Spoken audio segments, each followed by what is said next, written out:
Bonjour à tous et bienvenue, j'espère que vous allez bien. Dans cette vidéo, nous allons réaliser ensemble ces petits salés à base de poulet. C'est parti à la recette. Dans une poêle, je mets un filet d'huile d'olive avec un oignon haché. Je fais revenir l'oignon quelques instants, je vais l'assaisonner avec le sel et le poivre. Ensuite, j'ajoute un blanc de poulet que j'ai haché. Je l'assaisonne avec un peu de sel, poivre, paprika, curry, 2 gousses d'ail et une cuillère à café de moutarde.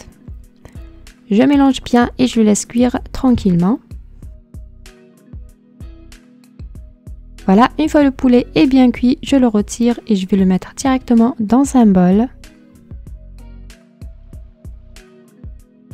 Je vais ajouter un petit peu de chou blanc qu'il me restait dans une précédente recette. Je vous laisserai le lien dans la description si ça vous intéresse.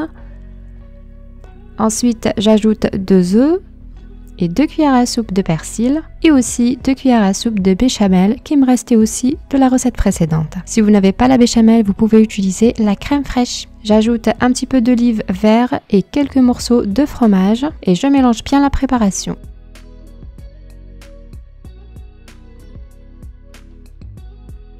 Ensuite, je vais utiliser ce moule en silicone en forme de rectangle.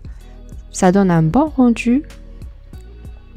Je vais le remplir avec la préparation de poulet.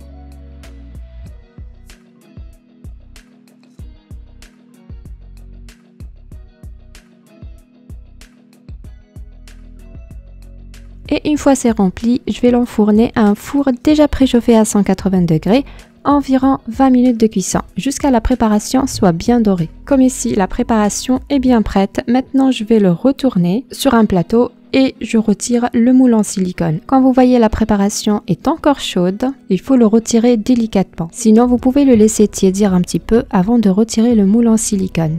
Moi, je préfère que ça soit chaud, comme ça, quand je mets la pièce de fromage à burger, ça va coller très rapidement. J'ai rangé un petit peu la taille du fromage pour qu'elle soit à la taille de mon poulet. Et voilà le rendu, ça donne un très bon effet, on dirait un petit gâteau, mais c'est du salé.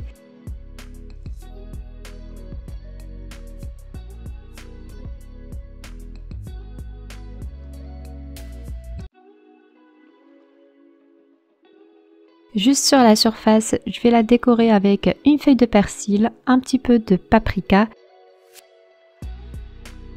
et aussi de la tomate cerise. Et voilà, la recette d'aujourd'hui est terminée. Comme vous voyez, très simple, très rapide à faire et c'est super joli. J'espère que vous avez aimé cette vidéo et si c'est le cas, n'oublie pas, abonne-toi et à bientôt pour une nouvelle vidéo. Ciao ciao!